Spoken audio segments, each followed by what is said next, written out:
Christine Ferrouge, and we're here at Gearbox Gallery in Oakland, California.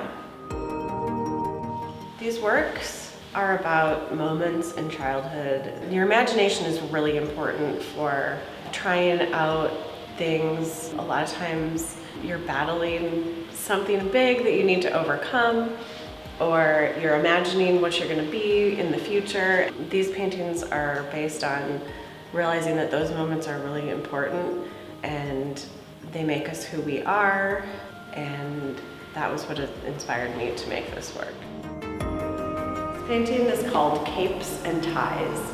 The inspiration came for it when my daughters dressed up in some capes and ties, and it was kind of the first moment where they knew that if they were doing something interesting that I might make a painting of it.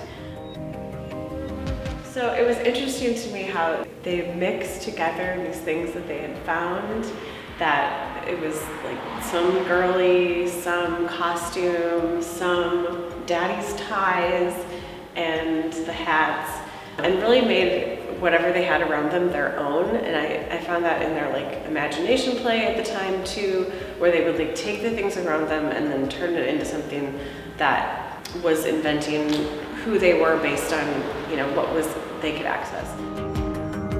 At the beginning of Madonna's song, What It Feels Like for a Girl, there's the voice that says something like, girls can cut their hair short or wear jeans, and it's fine for a girl to be a boy.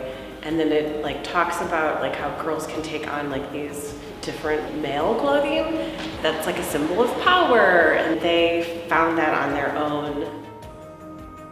It was like symbols of power, right? Like the ties and the capes, but they're little girls and maybe they're a little more powerful than we sometimes think of them, which is why the scale is really important to me, that if you're a tall man or a tall person looking at it, you have to look up to them, and we get immersed into their world by being next to it. This painting is called The Huddle.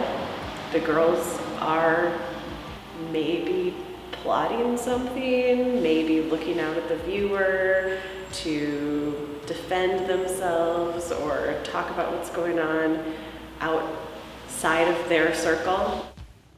This painting has a little darker tones than a lot of my other work where there's a lot of white space. Usually I work from photographs that I take, but this painting happened because a dear art patron who comes to a lot of events actually saw this moment of my girls at my art opening, and they had huddled together and they were wearing princess costumes because there were a lot of princess paintings in the show, and had this little magical moment where they were in their own world while the adult world was happening around them. This one was kind of like noticing they were being watched too, and she was looking out for the group. Some people look at it and they're very nervous about her, and I think it's from, you know, when you're a young adult, if you're out and the huddle of women are in a circle and they're looking out at you, they might be judging you or determining your fate. But that sort of same thing happens in, like, whether you're real young or you're older. That huddle is that power huddle, right? This is called Bubblegum Princess. She is very larger than life. I don't know if she's really sweet or not, but I've been, again, thinking a lot about the girl culture idea of everybody being a princess and being special. So she has her tiara, but she's also just a regular kid who is about 6 feet tall.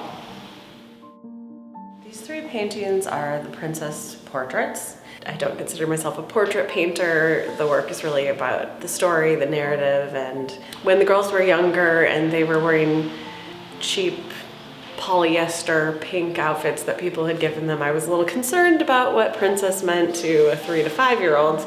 And as I thought more about what that meant in art history, I realized that lots of people had painted princesses over time. But even though I've been inspired by that for many years now, this is the first time I actually painted them just like a formal portrait.